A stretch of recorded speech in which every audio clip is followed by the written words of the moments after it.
What do I do if I can't remember my Anki vocab? And this question comes from Trivet, and they ask, what do I do when I just finished doing my Anki for the day, but can't remember anything I just learned?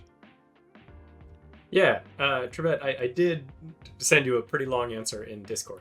Um, but I think, based on the other context that you provided, I think that you're trying to do too much with your Anki. We include a lot of information on these Anki cards because all that information is important, but it's not all important right now. There are things that are more important to tackle first and then move on to the other things. Which is why for something like the JP1K, we focus on the meaning of the word. We don't focus on trying to remember the kanji until much later.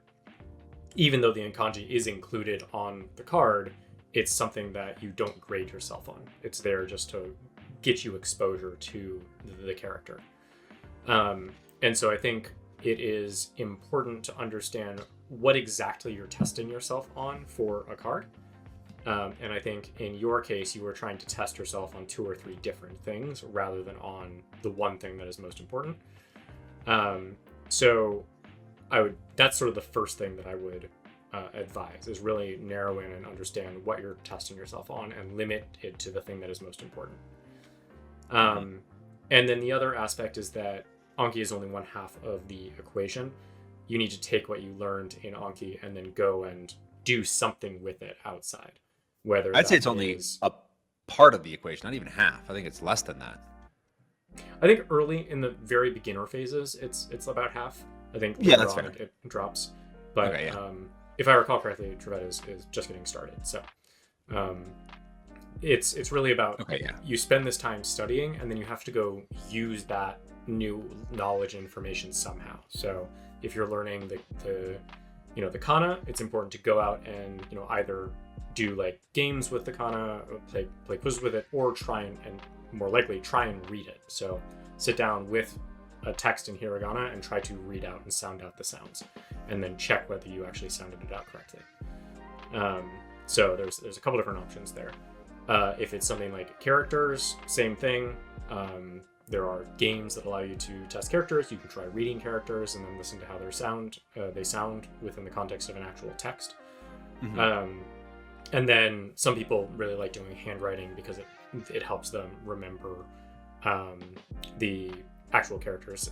The addition of handwriting can actually reinforce the memory. So there are additional things that you can do beyond simply the Anki portion of it to reinforce that. When it comes to vocabulary, actually seeing those words in context is a really good way to reinforce that.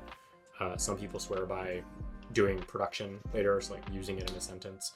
That's really important, I think, when you're further along, when you start crafting your own sentences. Yeah.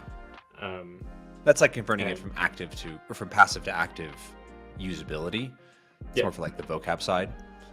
Yeah, but some people do swear by that they remember it better passively when they've tried to remember it actively. I could see that. So, if you find yourself really struggling to remember something, generally if you're just studying recognition cards and learning to recognize and understand, you'll get, 80-90% of those for free. Not for free, but without any additional effort. But beyond that, if there are certain trouble words, either letting them go for the time being or putting in additional effort to remember them, either one is an appropriate strategy. Yeah, so the question usually is experience those words, immerse in those words, understand them, and then your Anki cards will cease to even feel like memorization. You just be like, yeah, I know this word. It's easy. Yeah. Cool. Thanks for the question. Thank you for the answer.